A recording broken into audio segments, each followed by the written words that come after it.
Assalamualaikum warahmatullahi wabarakatuh. Perkenalkan, nama saya Abdul Razak.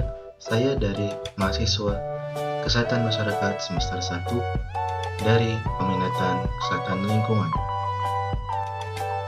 Di sini, saya akan membahas penyakit berbasis lingkungan yang berkaitan dengan iklim. Penyakit yang saya akan bahas hari ini adalah penyakit diare. Diare adalah salah satu penyakit yang menjadi penyebab kematian di dunia. Tercatat, sekitar 2,5 juta orang meninggal tiap tahun. Penyakit ini memiliki angka kejadian yang tinggi di negara berkembang. Diare didefinisikan sebagai buang air besar yang frekuensinya lebih dari 3 kali sehari dengan konsistensi tinja yang encer. Agen yang dapat menyebabkan diare antara lain bisa melalui 3 jalur. Yang pertama adalah makanan, yang kedua dalam air, dan yang ketiga dari satu orang ke orang lain. Definisi diare. Menurut WHO, penyakit diare adalah suatu penyakit yang ditandai dengan perubahan bentuk dan konsistensi tinja yang lembek sampai mencair, dan bertambahnya frekuensi buang air besar yang lebih dari biasanya, yaitu 3 kali atau lebih dalam sehari, yang mungkin dapat disertai dengan muntah atau tinja yang berdarah. Faktor risiko diare dibagi 3 besar, yaitu faktor karakteristik individu, perilaku pencegahan, dan lingkungan. Gejala klinis penderita diare biasanya ditandai dengan yang pertama, suhu tubuh biasanya meningkat, nafsu makan berkurang. Yang kedua, tinja akan menjadi cair dan mungkin disertai dengan lendir ataupun darah. Yang ketiga adalah warna tinja yang bisa kelamaan berubah menjadi kehijau-hijauan karena tercampur dengan empedu. Yang keempat, anus dan daerah sekitarnya menjadi lecet karena seringnya defekasi. Yang kelima adalah gejala muntah dapat terjadi sebelum atau sesudah diare. Penyebab diare yang ditinjau dari segi 3 epidemiologi, yaitu host, agent, dan environment, yang diuraikan sebagai berikut. Yang pertama adalah host.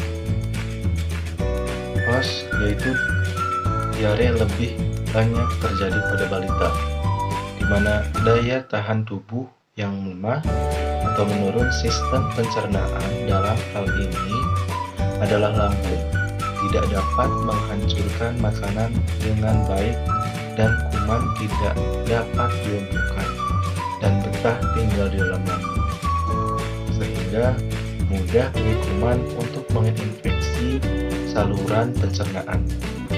Jika hal ini dapat ditimbulkan berbagai macam penyakit termasuk diare. Yang kedua adalah agent. Agent merupakan penyebab terjadinya diare. Sangatlah jelas yang disebabkan oleh faktor infeksi karena faktor kuman, malabsorpsi, dan faktor makanan. Aspek yang paling banyak terjadi diare pada balita yaitu infeksi kuman E. coli, salmonella, Vibrio cholera atau kolera, dan serangan bakteri lain yang jumlahnya berlebih dan patogen. Yang ketiga adalah environment. Faktor lingkungan sangat menentukan dalam hubungan interaksi antara penjamu atau host dengan faktor agent. Lingkungan dapat dibagi menjadi 2 bagian, yaitu lingkungan biologis yang bersifat biotik seperti mikroorganisme, penyebab penyakit, vektor pembawa penyakit, tumbuhan, dan binatang pembawa sumber bahan makanan, obat, dan lainnya. Dan juga lingkungan fisik yang bersifat abiotik, yaitu udara, keadaan tanah, geografi, air, dan zat kimia. Keadaan lingkungan yang sehat dapat ditunjang oleh sanitasi lingkungan yang memenuhi syarat kesehatan dan kebiasaan masyarakat untuk perilaku hidup bersih dan sehat. Pencemaran lingkungan sangat dipengaruhi perkembangannya pada agen yang berdampak pada host atau penjamu, sehingga mudah untuk timbul berbagai macam penyakit termasuk diare. Cara penularan.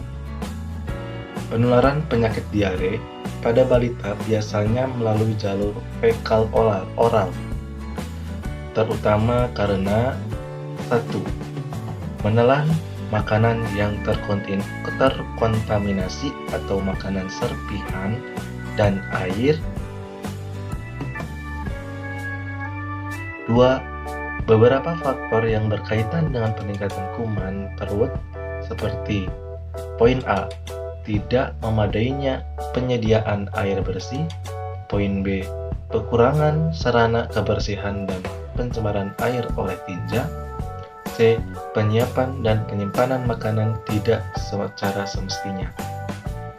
Cara penularan penyakit diare adalah air atau waterborne disease, makanan atau foodborne disease, dan susu atau milkborne disease. Pencegahan penyakit diare. Kegiatan pencegahan penyakit diare yang dapat dilakukan secara benar dan efektif dilakukan adalah perilaku hidup sehat. Seperti pertama, pemberian ASI. ASI adalah makanan paling baik untuk bayi. Komponen zat makanan tersedia dalam bentuk yang ideal dan seimbang untuk dicerna dan diserap secara optimal oleh bayi. ASI bersifat steril, berbeda dengan sumber susu lain seperti susu formula atau cairan lain yang disiapkan dengan air atau bahan-bahan dapat terkontaminasi dalam botol yang kotor. Yang kedua, makanan pendamping ASI. Pemberian makanan pendamping ASI adalah saat bayi secara bertahap mulai dibiasakan dengan makanan orang dewasa. Perilaku pemberian makanan pendamping ASI yang baik meliputi perhatian terhadap kapan, apa, dan bagaimana makanan pendamping ASI diberikan. Yang ketiga, menggunakan air bersih yang cukup. Masyarakat dapat mengurangi risiko terhadap serangan diare, yaitu dengan cara menggunakan air bersih. Yang harus diperhatikan oleh keluarga atau masyarakat untuk menggunakan air yang bersih yaitu: yang pertama, ambil air dari sumber air yang bersih. Yang kedua, simpan air dalam tempat yang bersih dan tertutup, serta gunakan gayung khusus untuk mengambil air. Yang ketiga, jaga sumber air dari pencemaran oleh binatang dan untuk mandi anak-anak. Yang keempat, minum air yang sudah matang. Yang kelima, cuci semua peralatan masak dan peralatan makan dengan air yang bersih dan cukup. 4. Mencuci tangan. Kebiasaan mencuci tangan dengan bersih secara perorangan dapat mencegah penularan kuman diare. Mencuci tangan dengan sabun, terutama sesudah buang air besar, sesudah membuang tinja anak, sebelum menyiapkan makanan, sebelum menyuapi makan anak, dan sebelum makan, mempunyai dampak dalam kejadian diare. Dapat menurunkan angka kejadian diare sebesar 47%.